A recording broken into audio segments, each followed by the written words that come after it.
No idea what's with this fan, but it seems like it's stuck.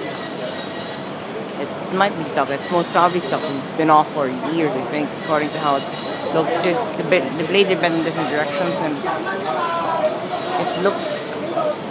I'm not sure if it's whether it's original or a second capped fan, because it does look darn old. I have no idea what the thing is that eat up the blade.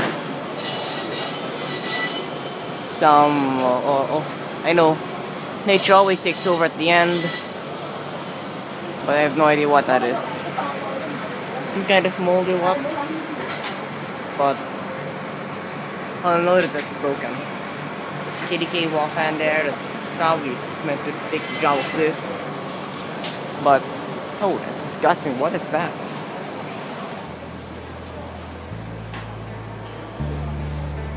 There's something glowing on it, I think, but I'll ask him what it is. Don't worry. I'll try